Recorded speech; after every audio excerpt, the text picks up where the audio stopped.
The word "you are terminated" does not sound real the first time someone says it to your face. It sounds like something from a television show, something that happens to other people in other buildings.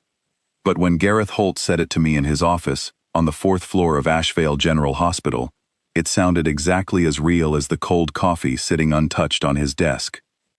I stood there, holding my badge in my hand, because he had already asked for it back. My name tag caught the light from the window. Claire Whitfield, registered nurse, 6 years of service. He did not even look at it when he took it. He just dropped it into a drawer like it was a used napkin. I want to tell you that I argued. I want to tell you that I fought for myself, the way I had fought for every single patient who ever came through those emergency doors bleeding, scared, or forgotten by everyone else in their life. But I did not argue. I just stood there and let him talk about budget cuts and performance metrics and staffing efficiency, words that meant nothing except that my face and my body did not fit the picture he wanted for his hospital. He never said my weight out loud. He was too careful for that. But I saw the way his eyes moved over me during every meeting for the past 3 months. The way he made comments about the new uniform sizes not being available in my size. The way he transferred the nurse who defended me to another department without warning. I knew what this was. I had known it was coming since the day he walked into Ashvale and decided the hospital needed a fresh image. I packed my locker into a small cardboard box, while my coworkers pretended to be busy with charts they had already finished. Nobody looked at me. Nobody said goodbye. That was the part that hurt more than the firing itself. 6 years of double shifts, of holding the hands of dying strangers, of missing my own birthday twice because someone needed stitches at midnight, and it ended with silence and a cardboard box. I walked out through the emergency room one last time. The automatic doors opened for me the same way they had opened for me every single day since I started here. A young man on a stretcher looked up at me as I passed. I did not know him. He did not know me. In an hour, someone else would take care of him, and he would never know that the nurse walking past him had just lost the only job she had ever loved. Outside, the evening air was cool against my face. The parking lot lights were flickering on, one by one, as the sky turned orange and purple. I had planned to take the bus home like I always did, but when I reached the bus stop, I kept walking instead. I did not want to sit next to strangers and pretend everything was fine. I wanted to feel my legs move, and my lungs fill with air, and remind myself that I was still a person, even if the hospital no longer thought I belonged there.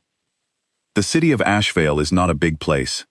My apartment was about 2 miles from the hospital, past the old textile mill that had been turned into lofts nobody in this neighborhood could afford, past the small grocery store where the owner, a kind man named Elias, always saved the last loaf of sourdough bread for me on Fridays. I walked that route in my head 100 times, but tonight, my feet felt heavier than usual, like the ground itself was reminding me how far I had fallen in a single afternoon. I thought about my mother, who had been so proud when I got my nursing license. I thought about the years of night classes after long shifts at a diner, just to pay for my textbooks. I thought about every patient who had thanked me, every family who had hugged me in a hallway after their worst day, every time a doctor had told me I had good instincts, better than most nurses twice my experience. None of that mattered anymore. None of it was written on a resignation letter or a termination form. It just disappeared the moment Gareth Holt decided I did not look the way a modern hospital should look. The streets grew quieter as I moved further from downtown. Ashvale had a strange rhythm at this hour, the shops closing their metal gates, delivery trucks pulling away, the occasional dog barking behind a fence. I passed a small park where children had been playing earlier in the day, now empty, except for a swing still moving slightly in the breeze. For a moment, I let myself imagine sitting on that swing and doing nothing but breathing, no responsibilities, no supervisor watching my every move. But I did not stop. I kept walking, because stopping meant thinking, and thinking meant crying, and I did not want to cry on a public street where anyone could see me. I had learned a long time ago that crying in public made people uncomfortable, and I did not have the energy that day to make anyone else feel something they did not want to feel. Somewhere around the corner of Delmont Avenue, I noticed the street had gone unusually still. No cars, no pedestrians. Even the wind seemed to pause. I remember thinking it was strange. The kind of silence that makes the hair on your arms rise without knowing why. I told myself it was nothing, just an unfamiliar part of town at an unfamiliar hour, and I kept my pace steady. That was when I heard the engines. At first it sounded like distant thunder, a low growl building behind me, growing louder with each second. I turned my head and saw headlights cutting through the dusk, 5 sets of them, moving fast, faster than anyone should drive on a residential street. My heart started pounding before my mind even understood what I was seeing. I stepped closer to the sidewalk, gripping the strap of my bag, thinking they would pass me by like every other car had passed me that evening. They did not pass me by. The first car swerved in front of me and screeched to a stop, tires cutting hard against the asphalt, the smell of burned rubber rising into the air. Before I could process what was happening, the other 4 vehicles pulled in around me from every direction, boxing me in completely. Sleek black cars, the kind you only see in magazines or in movies, about people with more money than sense, engines still growling like animals that had not decided whether to attack or retreat. I froze. My box of belongings from the hospital slipped from my hands and hit the pavement, papers, and a small framed photo of my mother scattering across the sidewalk. I did not bend down to collect them. I could not move at all. My entire body had turned into something rigid and useless, a statue standing in the center of a circle of machines that looked far too expensive and far too dangerous to belong on this quiet street. Car doors opened almost in unison. Men stepped out, dressed in dark, tailored clothes, moving with the kind of discipline that told me immediately these were not ordinary people having car trouble. One man scanned the rooftops of the nearby buildings like he was checking for danger. Another spoke quickly into an earpiece, his voice low and urgent. I could not understand most of what he said, only a few scattered words, confirmed location, and standby.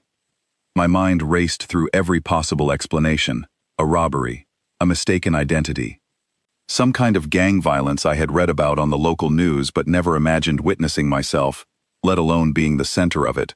I thought about running, but there was nowhere to run. The cars had closed every gap around me like a cage built from steel and glass. A tall man stepped forward from the car directly in front of me. He had a scar running along the side of his jaw, faint but visible even in the dim evening light. His eyes moved over me slowly, studying my face the way a person studies something they are trying to remember from a long time ago. When he spoke, his voice was calm, controlled, the voice of someone used to being obeyed without question. He asked if I worked at Asheville General Hospital. The question caught me off guard. I nodded before I even decided to answer, my voice refusing to form actual words. He asked again, more specific this time, asking if I had worked the night shift in the emergency department 8 years earlier. My mind spun backward through years of 12-hour shifts blending into each other. Thousands of patients, thousands of names I could no longer remember. 8 years ago felt like another lifetime, one I had almost forgotten in the chaos of the present moment. I managed to say yes, my voice barely above a whisper. The scarred man turned his head slightly and spoke into his own earpiece, his tone shifting from controlled to something closer to urgent excitement. He said they had found her. He said it twice, like he needed to confirm it to himself, as much as to whoever was listening on the other end. My stomach twisted into a knot. Found her. As if I had been missing. As if I had been the object of a search this entire time without ever knowing it. I glanced around at the other men standing near their vehicles. None of them looked at me with hostility.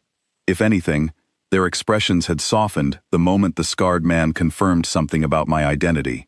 That confused me even more than the cars surrounding me in the first place. I had expected threats or violence, the kind of scene I had only ever seen in movies, not a group of dangerous-looking men suddenly treating me with something close to reverence. The fifth car, parked slightly behind the others, remained closed for a long moment. I stared at its tinted windows, unable to see anything inside, my pulse hammering in my ears. The scarred man stepped back from me and gestured toward that final vehicle with something like respect, the kind of respect a soldier shows before a commanding officer arrives. The door of the fifth car opened slowly. A man stepped out, dressed in a dark coat that looked far too expensive for this cracked sidewalk and these tired old houses lining the street. He moved without hurry, each step deliberate, like the entire world existed only to wait for him. His face was unreadable at first, calm in a way that felt almost unnatural given the chaos his arrival had caused among his own men.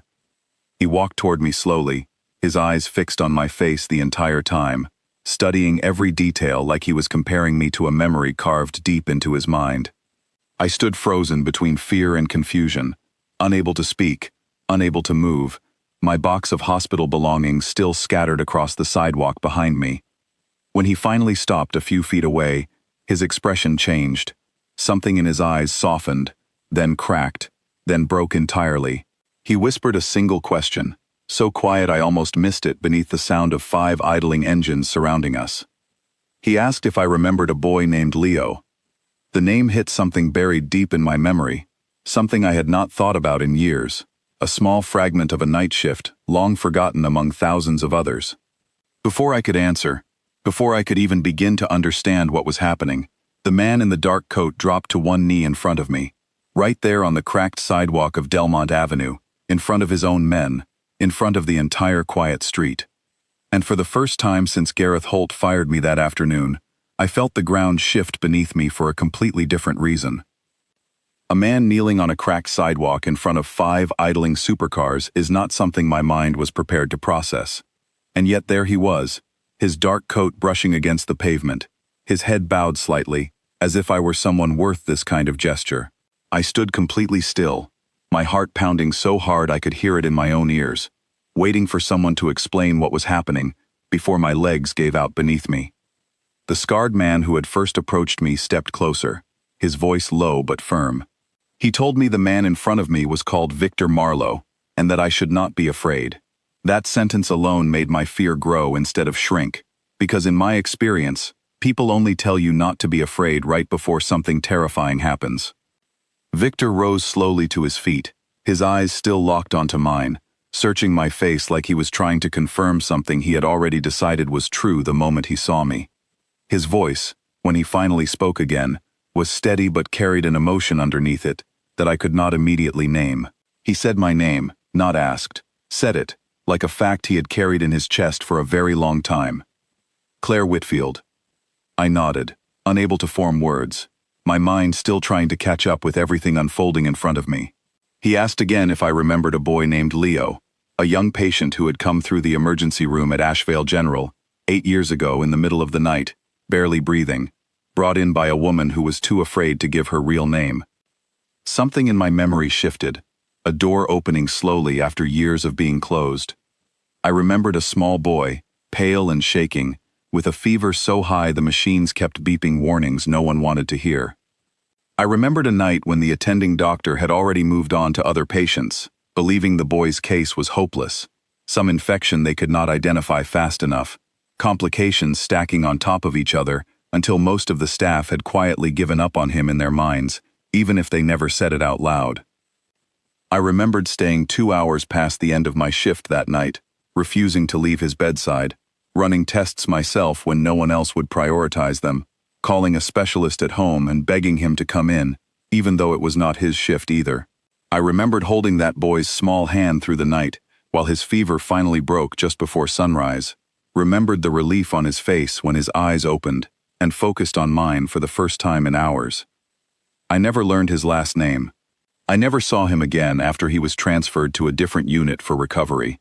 Hospitals are like that.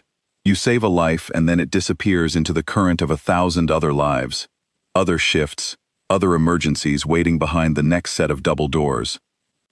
Victor's voice cracked slightly as he spoke, and for a moment, the powerful, controlled man standing in front of me looked like nothing more than a father remembering the worst night of his life. He told me that Leo was his son. He told me that the woman who brought him in that night had been his sister, terrified of drawing attention to their family, terrified that anyone connected to their world showing up at a hospital in crisis would bring danger instead of help. That was why she never gave a real name, why she vanished the moment Leo was stable, why no one from their family ever returned to thank the staff who had saved him. Victor said he had spent years trying to find the nurse who stayed that night. He said hospital records were sealed, staff had changed departments, and the specialist I had called that night had passed away 2 years later. taking with him any direct connection to that shift.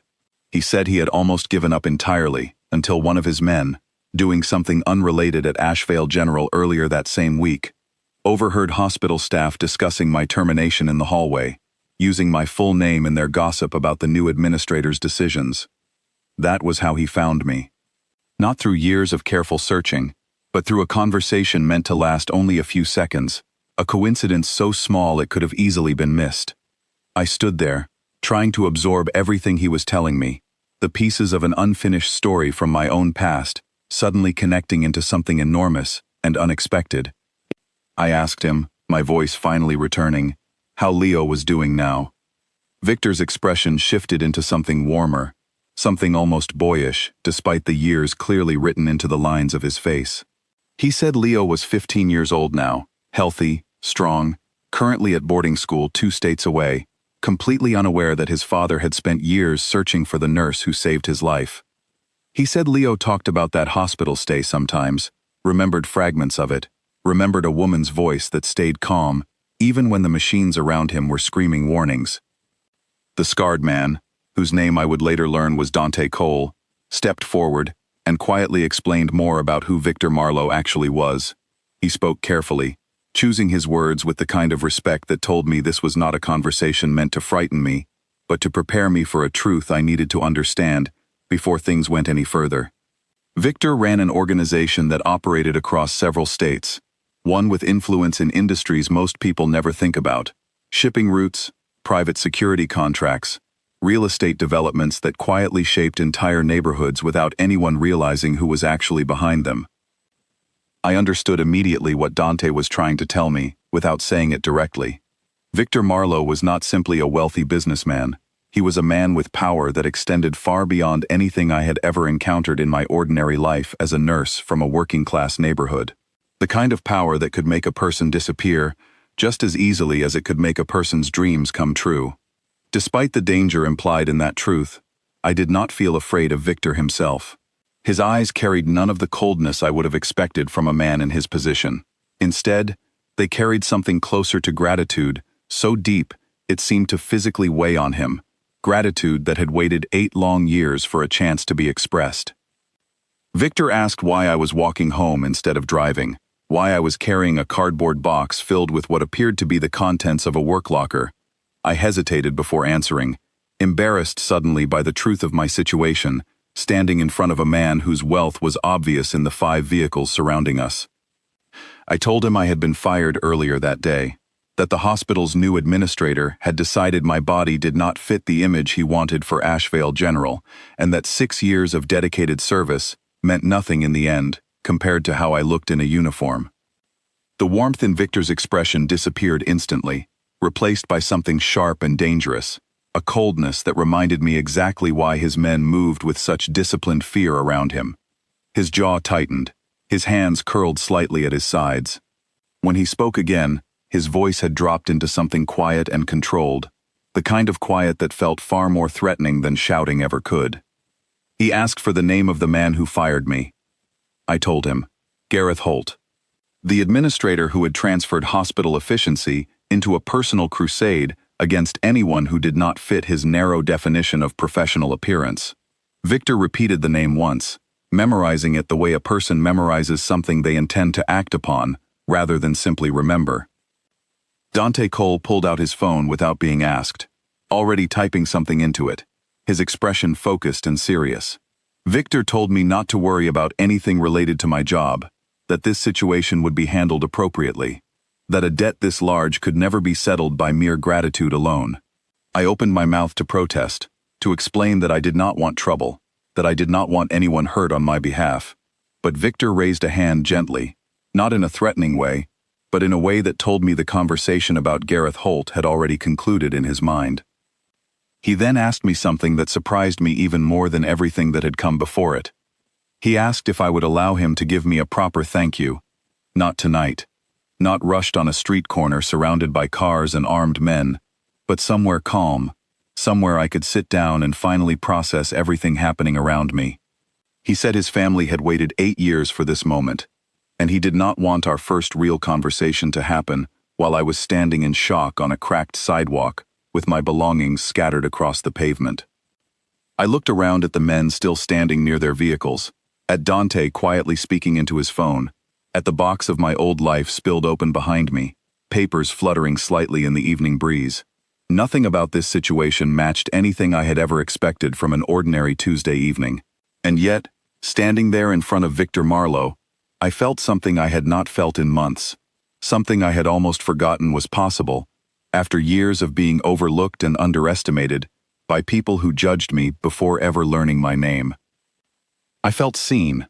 I told him yes. Victor nodded, and for the first time since stepping out of his car, something close to relief crossed his features. He instructed one of his men to gather my scattered belongings from the pavement, while another opened the door of his own vehicle for me, the leather seats inside gleaming under the interior lights, a world so far removed from my modest apartment and my modest life that I almost hesitated before stepping in. As the car pulled away from Delmont Avenue, the 4 other vehicles falling into formation around us like an honor guard, I watched the streetlights blur past the window and tried to steady my breathing. Hours earlier, I had been fired from the only job I had ever loved, walking home in humiliation and silence. Now, I was riding through the city in a convoy belonging to one of the most powerful men in the region, a man who owed me a debt he seemed determined to repay in full. I did not yet know how deeply that debt would change my life, how far Victor Marlowe was willing to go to make things right, or how much danger sometimes follows gratitude when it belongs to a world built on power and loyalty. All I knew in that moment was that the boy I had saved 8 years ago in a chaotic emergency room had grown into a healthy 15-year-old, and that somewhere in that truth, my own broken evening had found an unexpected turn none of us could have predicted. The convoy moved through the city as darkness fully settled over Asheville, and I sat quietly beside Victor Marlowe, waiting to learn exactly where this unbelievable night was going to take me next. Inside the car, the silence stretched for a while before Victor finally spoke again, his voice softer now that we were no longer standing in the open street. He asked if I minded him talking about that night 8 years ago in more detail, explaining that he had never been able to share the full story with anyone outside his closest circle, and that something about sitting across from the woman who lived through it made the weight in his chest feel lighter already. I told him I did not mind. Part of me was still trying to process everything happening around me, but another part, the part that had spent 6 years listening to frightened patients and worried families, wanted to understand the full picture of what I had walked into. He explained that his sister, the woman who had brought Leo into the emergency room that night, had been running from more than just fear of exposure. There had been a conflict within his organization at the time, a dispute over territory that had turned tense in ways he still regretted discussing even now. Leo's mother had passed away when he was young, and Victor's sister had been caring for him that week, while Victor dealt with matters he described only as complicated business. When Leo's fever spiked without warning, she panicked and drove him to the nearest hospital, rather than waiting for a private physician who was 2 hours away. Victor said that decision, made in a moment of desperate love for a child that was not even hers, was the only reason Leo was alive today. If she had waited those 2 hours for someone connected to their world, someone who might have hesitated out of caution rather than immediate care, Leo would not have survived the night. Instead, she had walked into an ordinary hospital and found me, a nurse who did not ask questions about who they were or why they seemed so afraid, who simply saw a sick child and did everything possible to help him. I told Victor that in the emergency room, none of that mattered to me. A frightened woman and a suffering child were the only details I needed. Whether they belonged to a powerful family or an ordinary one made no difference in how I treated them. He nodded slowly at that, something like understanding passing behind his eyes, as if my answer confirmed something he had already suspected about the kind of person I was.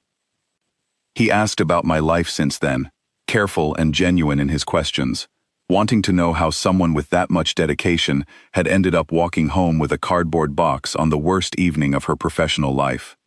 I found myself telling him more than I expected to, about the years of night shifts, about missing family gatherings, about the slow erosion of respect I had felt building for months, before Gareth Holt finally found his excuse to remove me.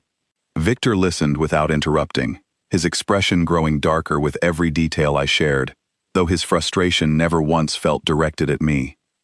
By the time the convoy slowed and turned onto a private road lined with tall trees, I realized we had left the busy streets of Asheville behind entirely. Iron gates opened ahead of us without anyone stepping out to operate them, swinging inward smoothly, as if the entire property had been waiting for our arrival. Beyond the gates stood a large house, warm light glowing from nearly every window, more elegant than anything I had ever seen outside of magazines. Victor caught me staring and offered a small, almost apologetic smile, telling me this was where he wanted to properly thank me, away from cameras, away from prying eyes, somewhere I could finally sit down after the day I had endured. As the car came to a stop in front of the house, I took a slow breath, steadying myself for whatever waited beyond those doors, uncertain whether the strangest part of my evening had already happened, or was only just beginning. The doors of the house opened before we even reached the top step, a member of staff pulling them wide as if she had been standing there waiting for hours. Warm light spilled out onto the stone path, and the smell of something cooking drifted through the open doorway, rich and comforting in a way that felt completely out of place given everything that had happened to me in the last 2 hours. Victor guided me inside with a gentle hand near my shoulder, never touching me, just close enough to make it clear he wanted me to feel safe rather than watched. The interior of the house was nothing like I expected from a man in his position.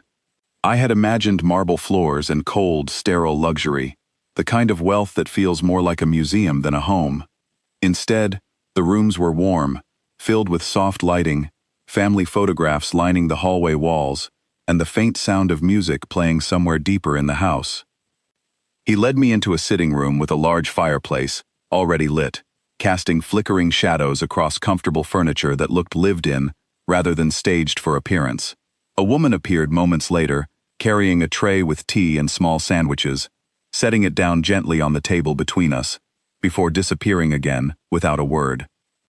Victor thanked her by name, Nora, and I noticed the genuine warmth in his voice, nothing like the cold authority I had witnessed when Dante Cole mentioned handling the matter of Gareth Holt. I sat down slowly, still half expecting to wake up and discover this entire evening had been some strange dream brought on by the stress of losing my job. Victor sat across from me, removing his coat and draping it over the back of his chair, looking somehow smaller and more human without it, less like the powerful figure who had knelt on a cracked sidewalk, and more like a father who had simply been waiting 8 years to say thank you. He began telling me more about Leo, pulling out his phone to show me photographs, a boy with dark curly hair and a wide grin, older now, taller, standing on a soccer field in one picture and holding a fishing rod in another. I studied the images carefully, trying to match this healthy, laughing teenager with the pale, feverish child I remembered from that chaotic night 8 years earlier. It felt impossible that they were the same person, and yet Victor's eyes told me it was true, that every photograph represented a moment that almost never happened. He told me Leo attended a boarding school in a quiet town 2 states away, a place chosen specifically because it offered him distance from the more dangerous aspects of his family's world. Victor said he wanted his son to have choices he himself never had, an education, a future not automatically tied to the family business, a chance to decide for himself what kind of life he wanted to build. Listening to him speak, I began to understand something about Victor Marlowe that surprised me deeply. Beneath the power and the fear his name clearly inspired in the men around him, there was a father who wanted nothing more than an ordinary, safe childhood for his son, something his own world made almost impossible to guarantee. I asked him carefully, unsure if the question crossed a line, what exactly his organization did. Victor considered the question for a long moment, before answering honestly, telling me he oversaw operations across shipping, logistics, private security, and several legitimate businesses that operated alongside activities he described only in vague, careful terms. He said he would not insult my intelligence by pretending everything about his world was clean, but he also would not burden me with details that were not mine to carry. He said the only thing that mattered tonight was the debt he owed me, a debt that predated anything happening in his business and existed purely between 2 people, connected by a single desperate night in an emergency room. Dante Cole entered the room quietly at that moment, his expression serious, and asked to speak with Victor privately. Victor excused himself for a few minutes, and I sat alone in the warm sitting room, staring into the fireplace, trying to process the sheer strangeness of my situation. Hours earlier, I had been humiliated in an office, my dignity stripped away with a few careless words about budget efficiency. Now I sat in a mansion belonging to a man whose gratitude apparently had no limits, waiting to learn what consequences my former employer might soon face. When Victor returned, his expression had shifted slightly, something colder settling behind his eyes before softening again the moment he looked at me.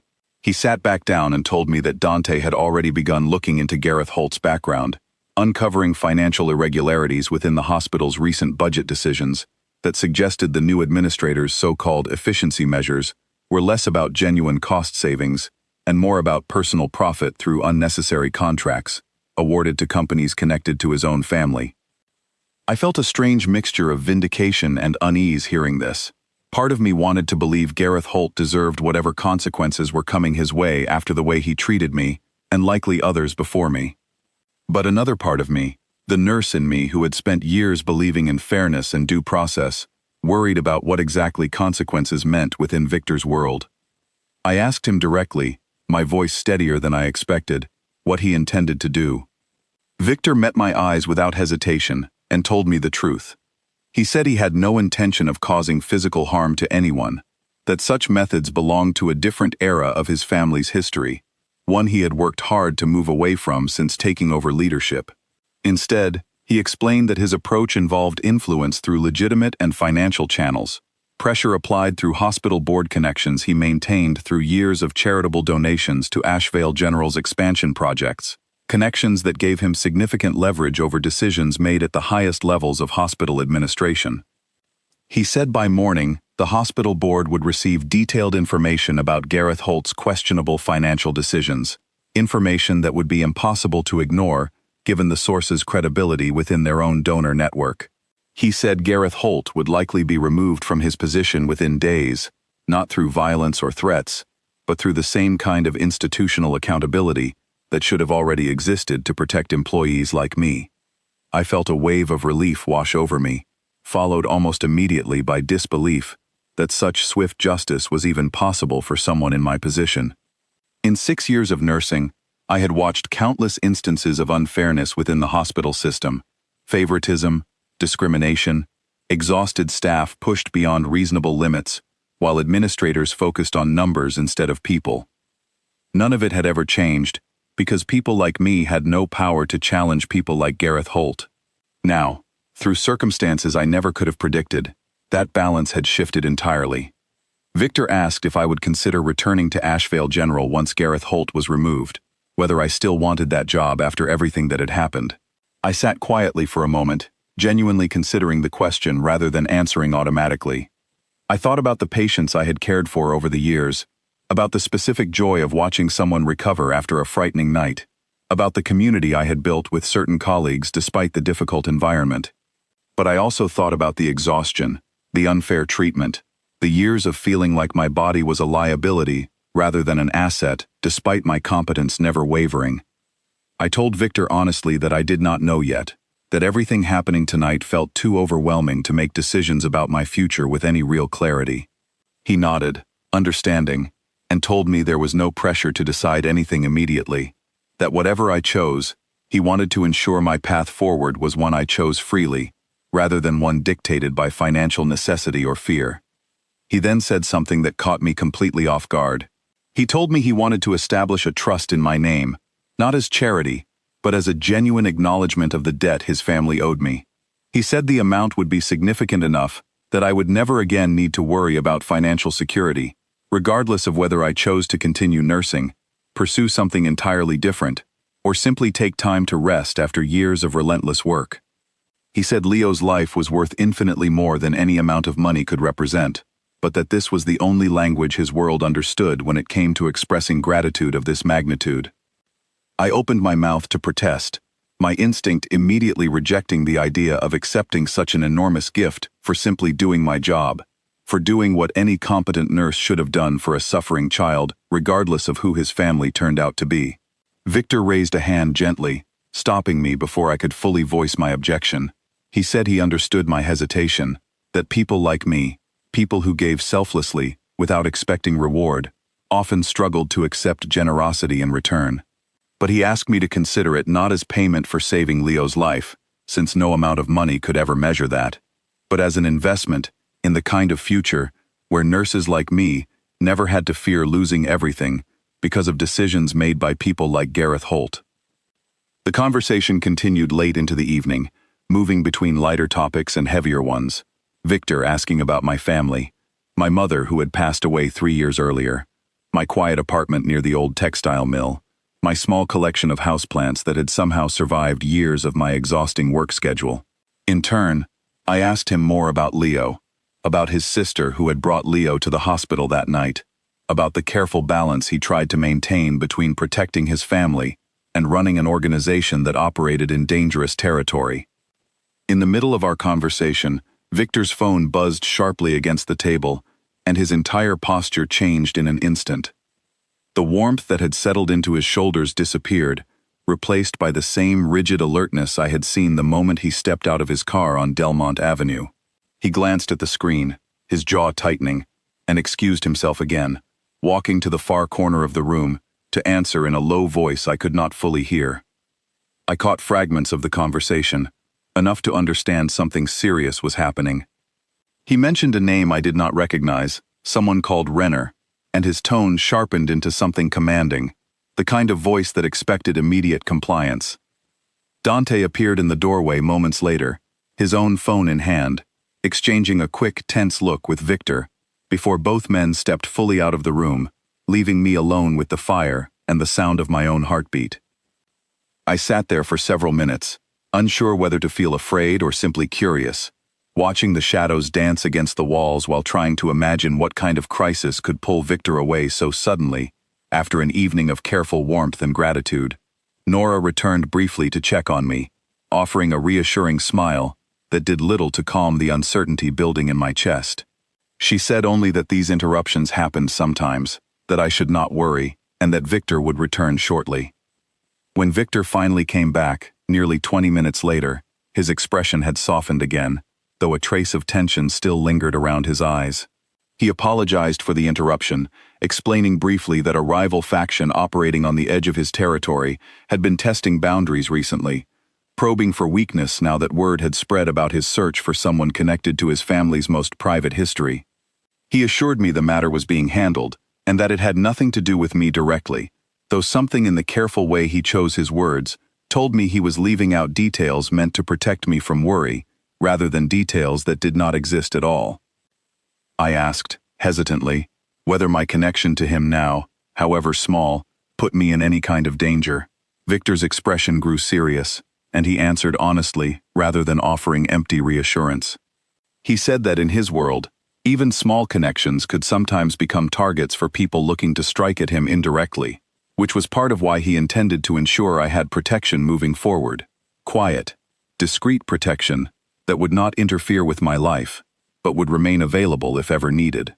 He said he took this responsibility seriously, that he would not have knelt on that sidewalk and pulled me into this world without also accepting the duty of keeping me safe within it. The weight of that statement settled over me slowly. I had spent the last hour thinking of this evening as an unexpected gift, an overdue thank you for a night I had almost forgotten.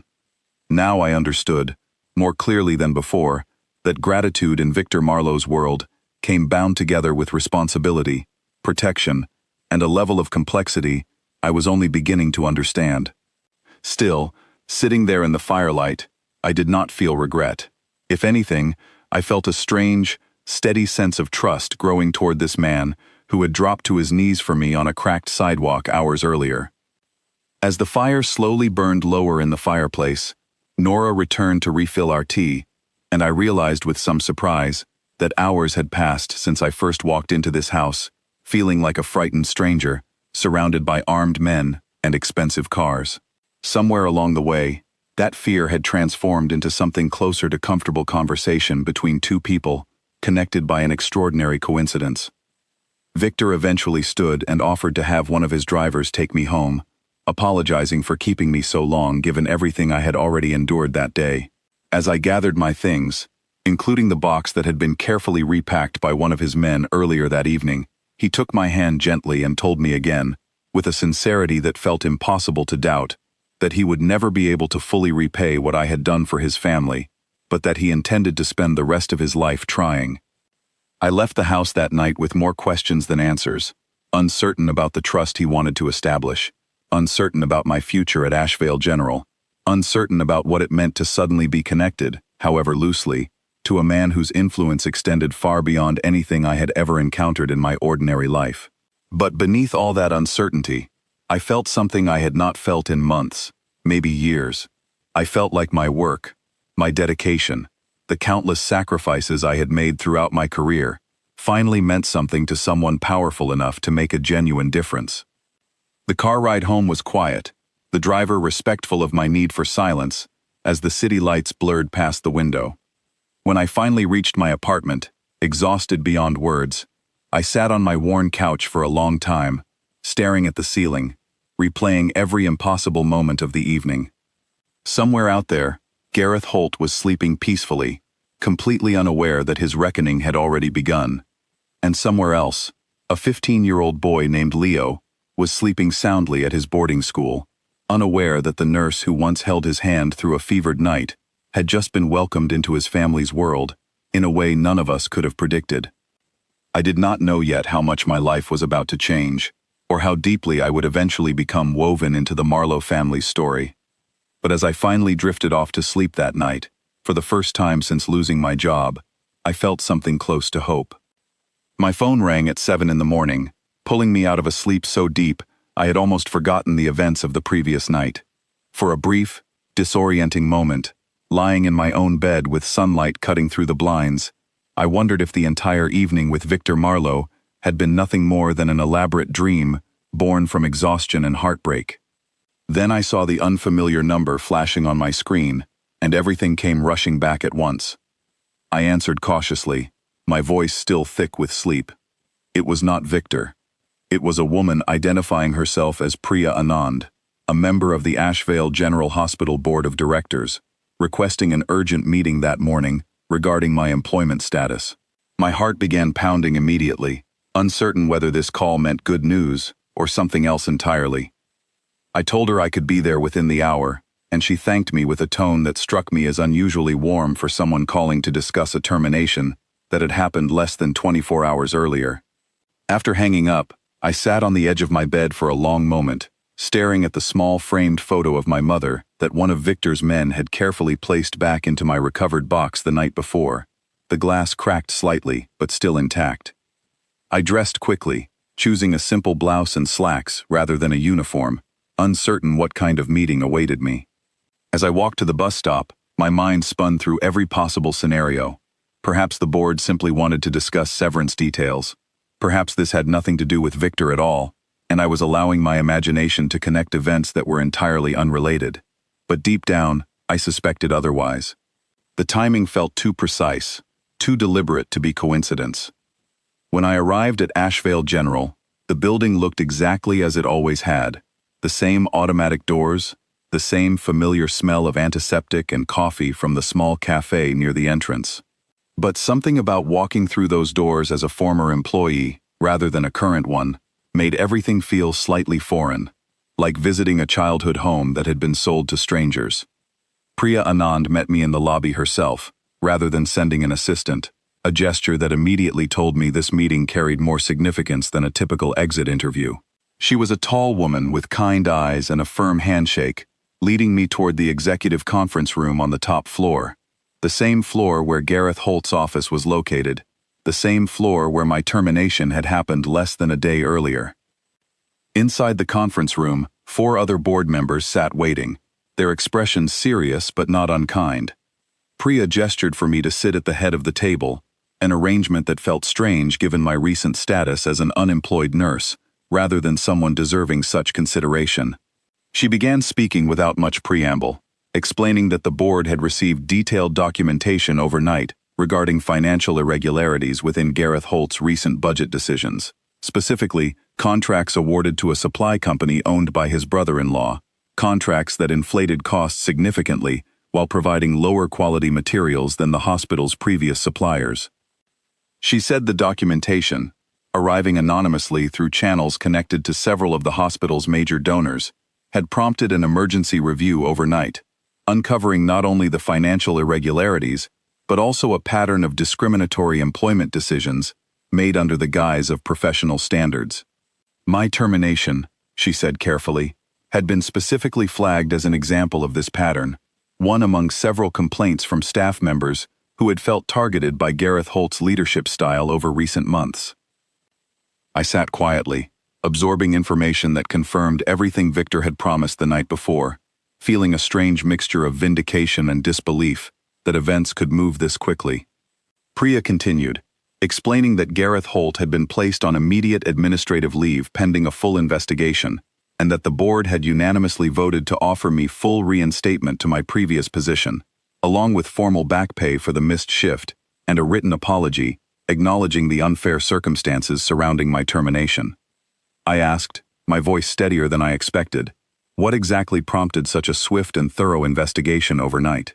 Priya exchanged a brief glance with the other board members before answering carefully that the documentation had come from a source with significant credibility within the hospital's donor network, someone whose concerns the board could not reasonably ignore, given the magnitude of financial contributions their family had made toward the hospital's recent expansion project.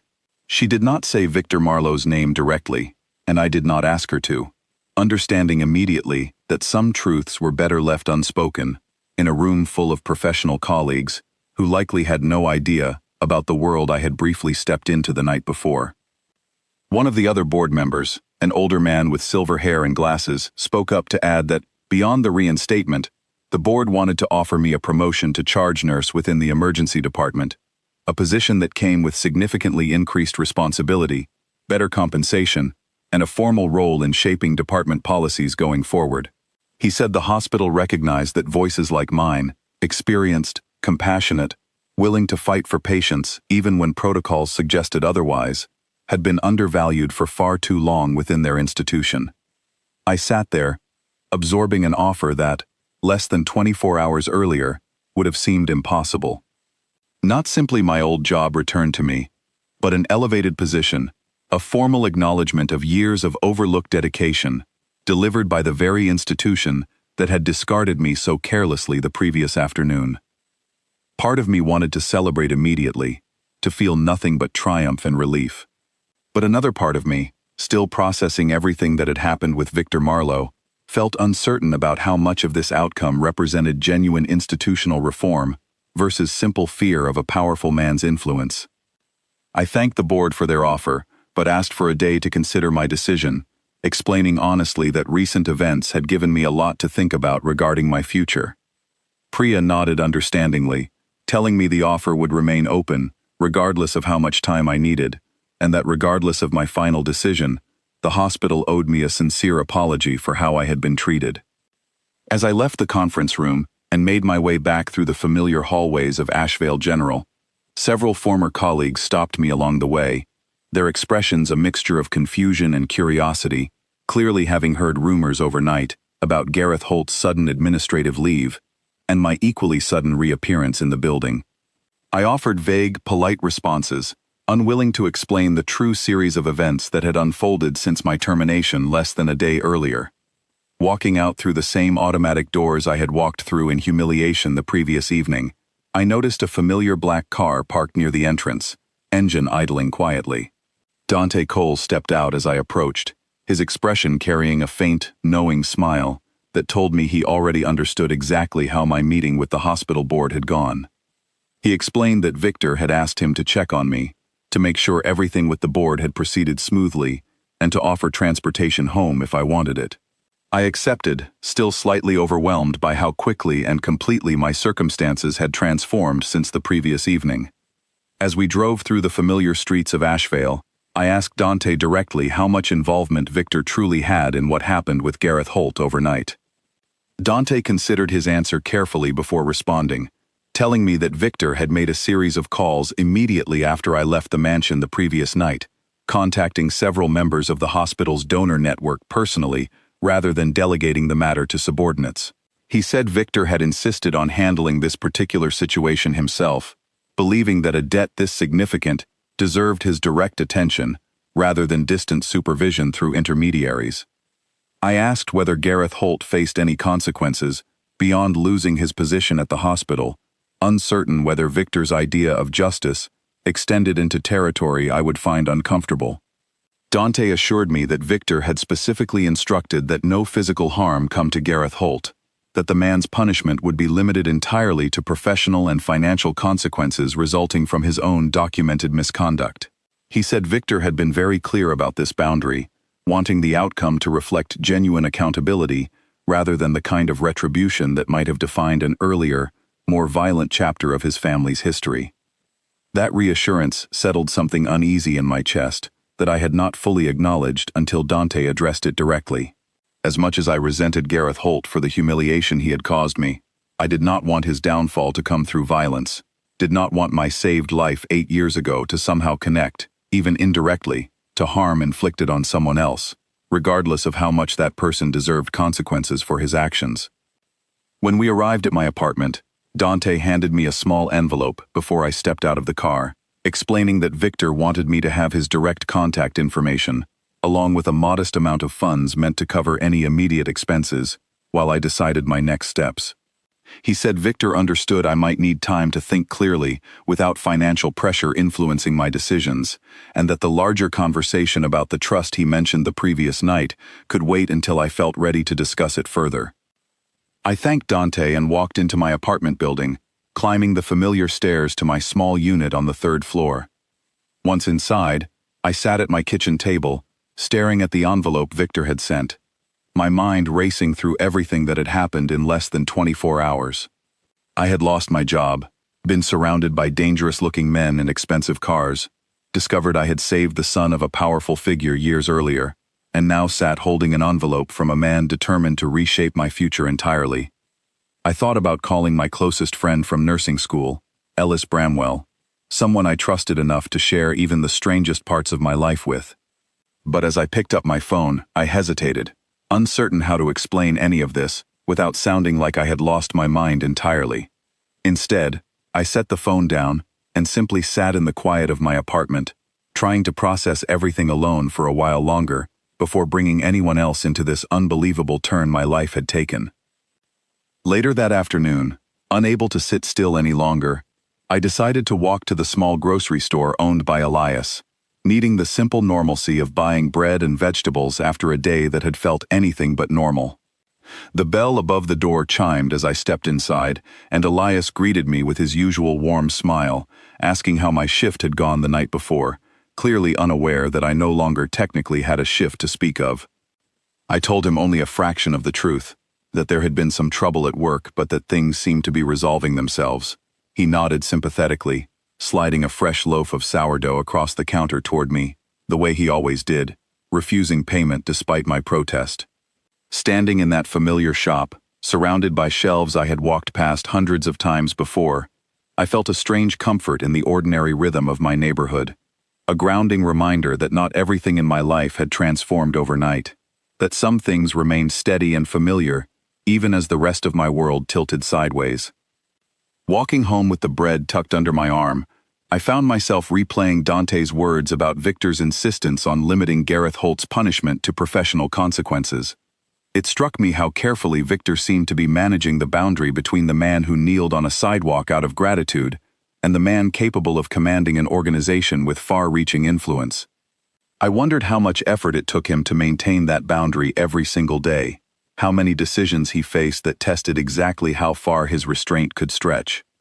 That evening, I finally called Ellis, deciding that keeping something this significant entirely to myself felt unsustainable. I told her a careful version of the truth, that a wealthy family connected to a patient I had treated years earlier had intervened on my behalf after my termination, and that the hospital board had reversed their decision as a result. I left out the details about supercars surrounding me on Delmont Avenue, about a man kneeling before me on a cracked sidewalk, about the particular nature of Victor Marlowe's business. Ellis, practical as always, mostly wanted to know whether I planned to accept the promotion, peppering me with questions about salary and schedule that felt refreshingly ordinary after the surreal events of the previous day. By the time I hung up the phone, the sun had fully set over Asheville, and I sat by my window, watching the streetlights flicker on one by one, much like they had the evening before, when I walked out of the hospital carrying nothing but a cardboard box and a bruised sense of self-worth. Everything had changed so quickly that I almost expected the feeling of relief to arrive all at once, sweeping away the exhaustion and humiliation of the past day.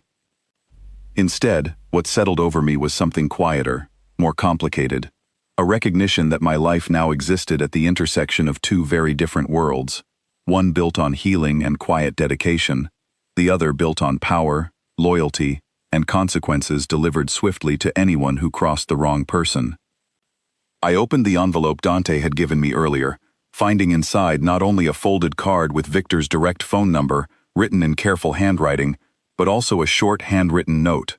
The note thanked me again, briefly, for agreeing to hear him out the previous night, and mentioned that Leo would be calling his boarding school roommate that evening, still unaware of everything happening on his behalf.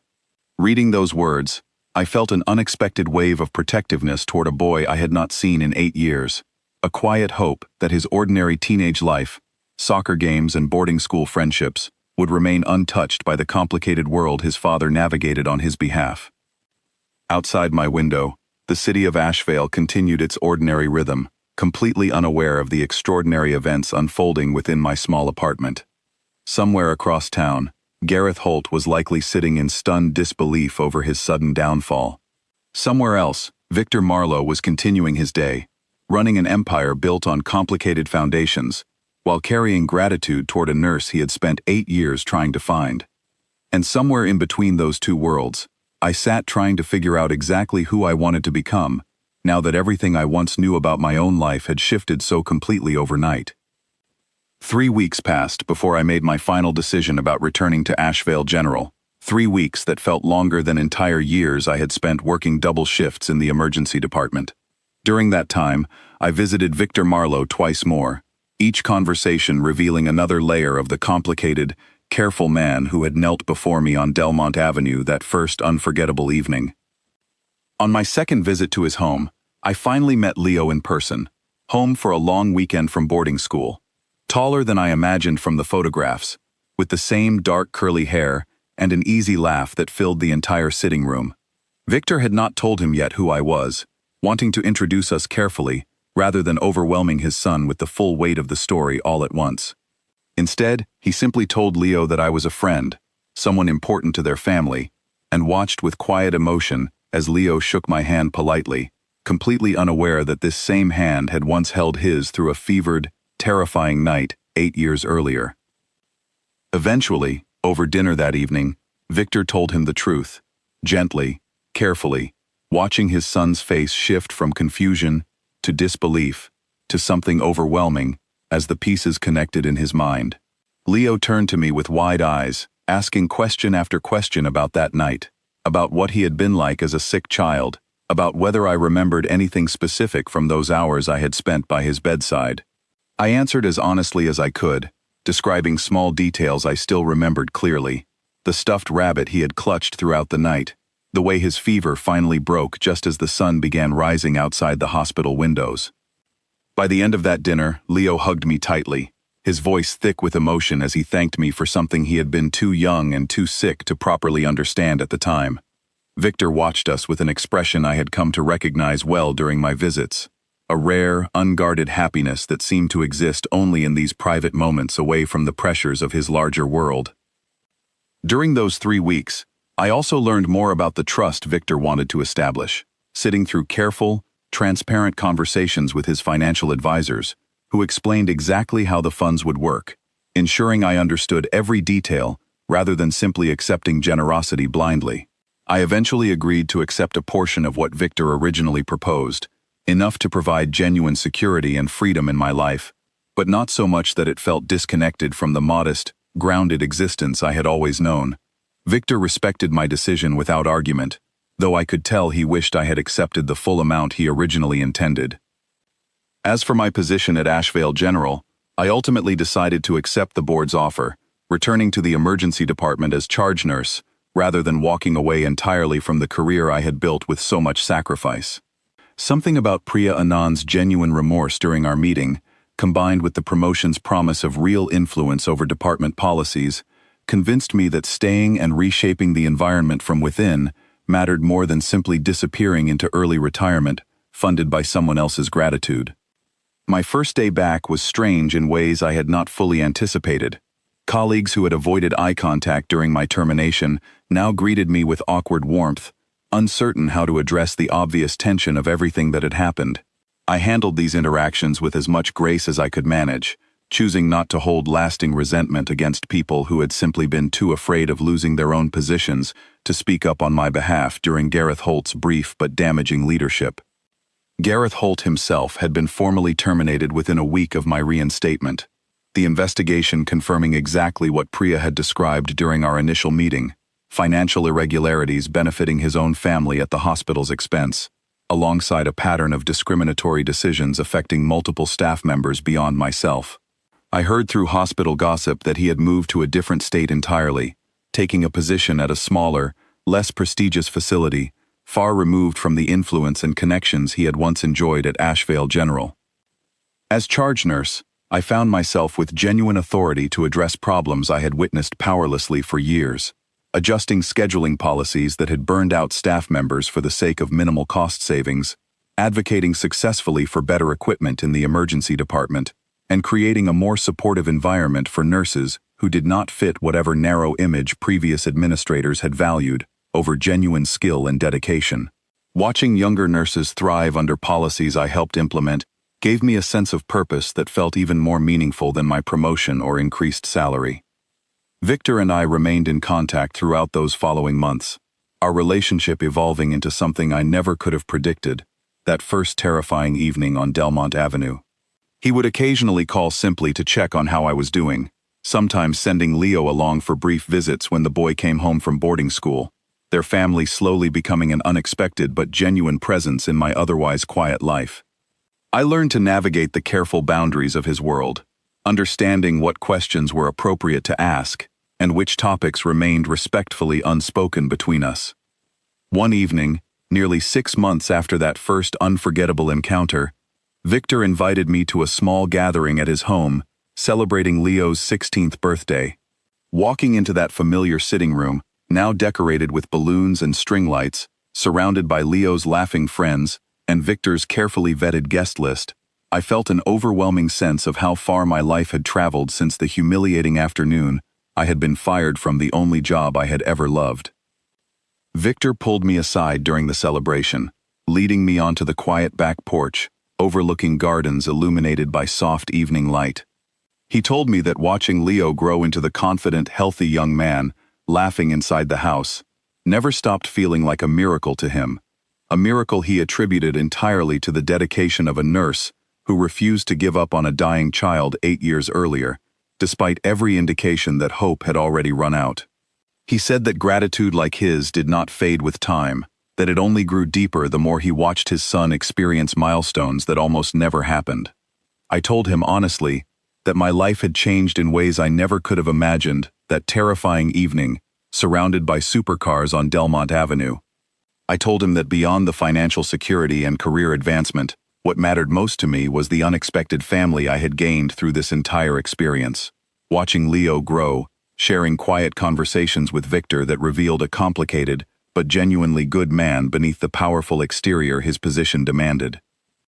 Victor smiled at that, something soft and genuine crossing his features, telling me that regardless of everything else happening in his complicated world, he considered me family now too, someone under his protection permanently, someone whose well-being mattered to him as deeply as his own sisters or sons. He said that debt, gratitude, and family had become impossible to separate in his mind when it came to what I had done for them, and that he hoped I understood exactly how much that meant within a world where trust was rarely given so completely. As the evening continued, Leo found us on the porch, breathless from running around with his friends inside, insisting that I come back in for cake before it disappeared entirely. I laughed, following him back into the warm, noisy house, surrounded by people I had never expected to know, living a life I had never expected to have, all because of a single desperate night 8 years earlier, when I refused to give up on a suffering child, simply because everyone else around me already had. Looking back now, months removed from that terrifying evening when 5 supercars surrounded me on a quiet street, demanding to know where the plus-size nurse had gone, I understand something I could not have fully grasped in that moment of fear and confusion.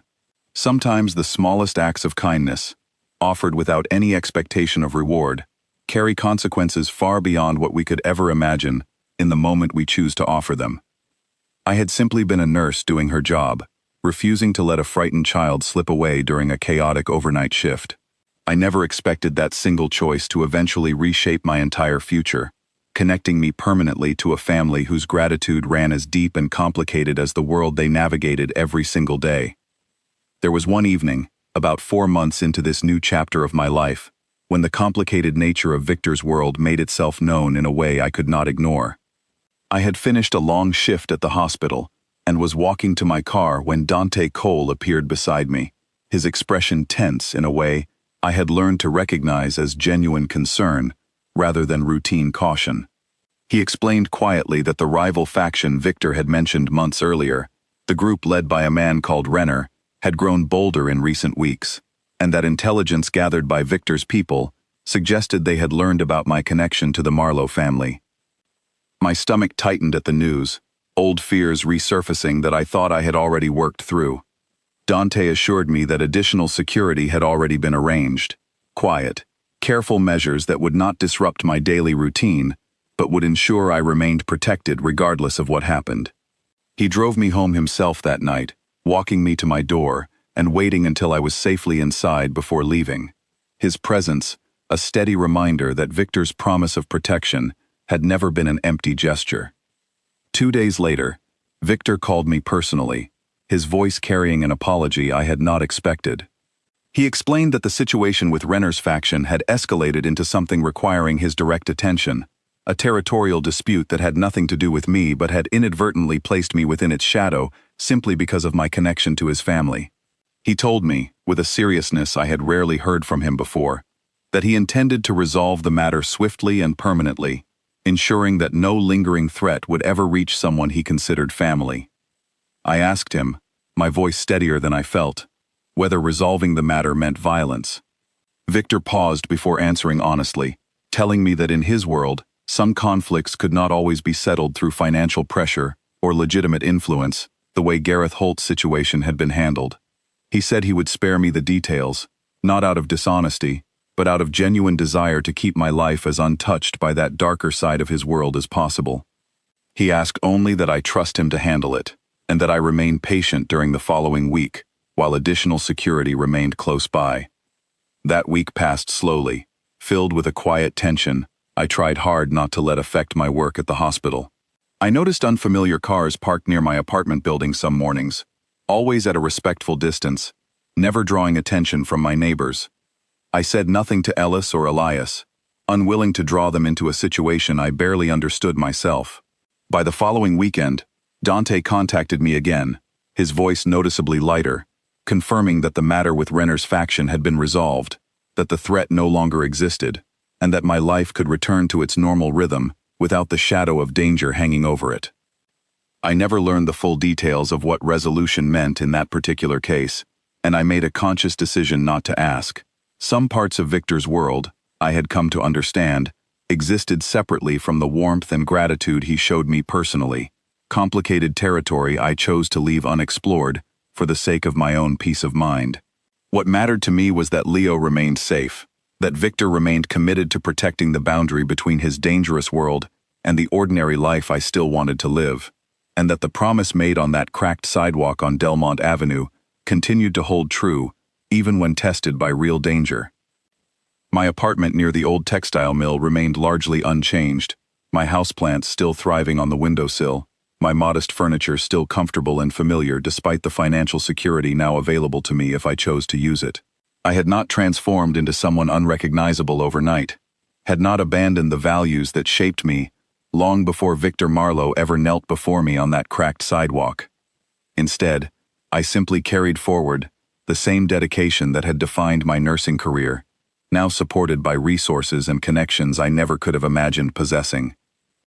Elias still saved me a loaf of sourdough bread every Friday, still refusing payment despite my repeated protests, still completely unaware of the extraordinary turn my life had taken since that ordinary Tuesday evening months earlier.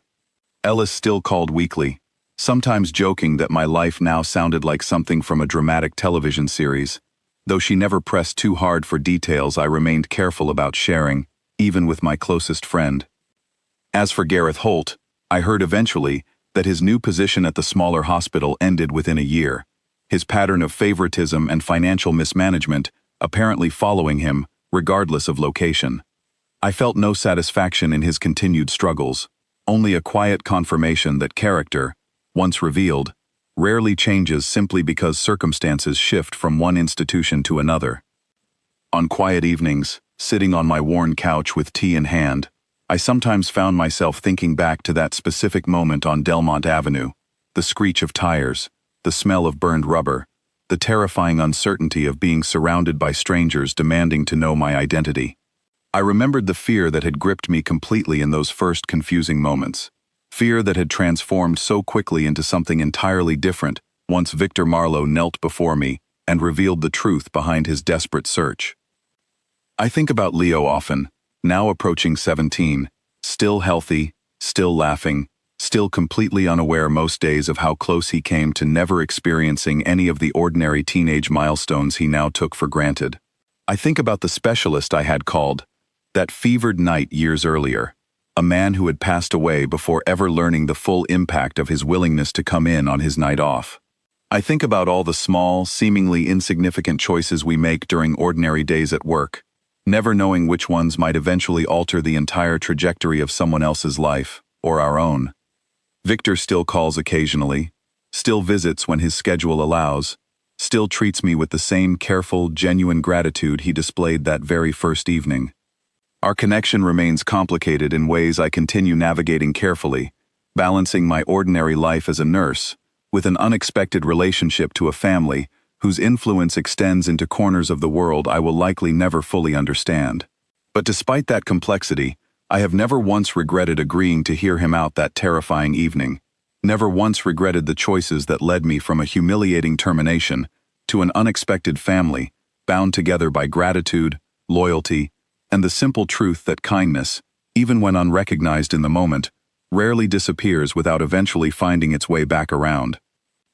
I still work at Ashevale General, still walk home some evenings when the weather allows, though I no longer feel the same isolation I once carried during that walk home the day everything changed.